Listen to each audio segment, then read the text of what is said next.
दोस्तों, महाभारत कथा से तो आप भली भांति परिचित होंगे। महाभारत युद्ध क्यों और कैसे और किन योद्धाओं में लड़ा गया था, यह तो आपको पता ही होगा। और भगवान श्री कृष्ण ने किसका साथ दिया था। अगर आप चैनल पर नए हो तो चैनल को लाइक, शेयर, सब्सक्राइब करना ना भूलें।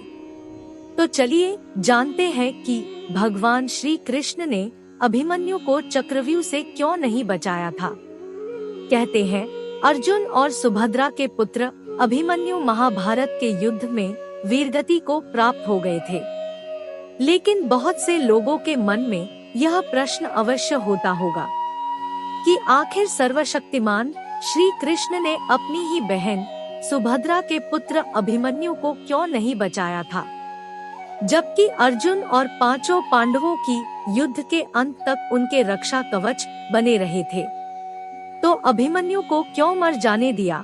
अगर चाहते तो लीलाधारी भगवान श्री कृष्ण अपने सुदर्शन चक्र को भेजकर अभिमन्यु को चक्रव्यूह से बाहर ले आते और अभिमन्यु का वध नहीं हो पाता, परंतु श्री कृष्ण ने ऐसा नहीं किया।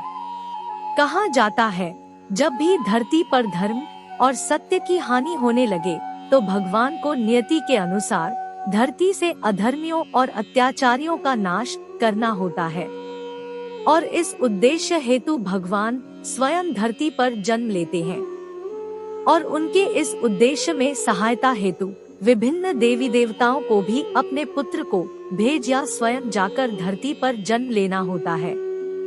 ऐसा ही जब द्वापर युग में भगवान विष्णु ने श्री कृष्ण अवतार में जन्म लिया था, तब ब्रह्मा जी ने और सभी देवी देवताओं को भी श्री कृष्ण की सहायता हेतु धरती पर जन्म लेने का आदेश दिया था।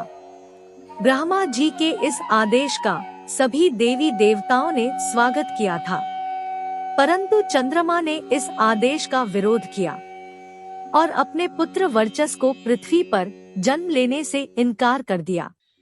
लेकिन जब सभी देवताओं ने मिलकर चंद्रमा को समझाया कि धर्म की रक्षा करना ही हम देवताओं का परम कर्तव्य और धर्म है, इसलिए हम सभी को ब्रह्मा जी के आदेश का पालन करना है, यह हमारा दायित्व और कर्तव्य भी है। सभी देवताओं के समझाने पर चंद्रमा मान तो गए, पर फिर भी उन्होंने एक शर्त भी रख दी कि यदि मेरा पुत्र धरती पर जन्म लेगा तो वह ज्यादा दिनों तक धरती पर नहीं रुकेगा और महाभारत युद्ध में अपना कार्य समाप्त होते ही वह मेरे पास लौट आएगा।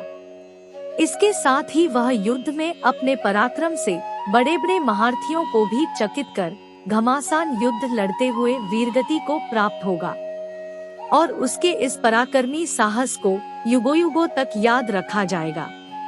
दोस्तों, चंद्रमा पुत्र वर्चस ही अभिमन्यु थे, जिसने धरती पर ब्रह्मा के आदेश का पालन कर श्री कृष्ण की सहायता के लिए जन्म लिया था।